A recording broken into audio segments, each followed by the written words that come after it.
বিসমিল্লাহির রহমানির রহিম। যারা আমার সঙ্গে আছেন সবাইকে আসসালামু আলাইকুম।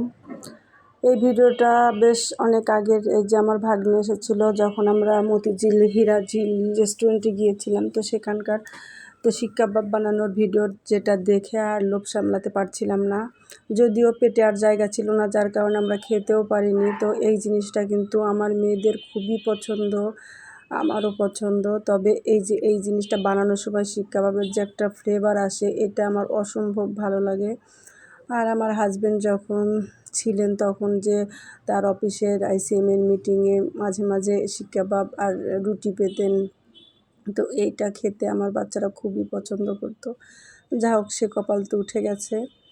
আর এখন আজকে মেয়েদের সালোয়ার নষ্ট হয়ে গেছে, সেজন্য কয়েকটা কাপড় কিনে নিয়ে আসছে। আর এই কাপড়গুলো কিন্তু যে মাটি প্লাজার অর্থাৎ ছাট কাপড় কম দামে পাওয়া যায়, 50 টাকা গজ, তো সেইগুলো নিয়ে এসেছি।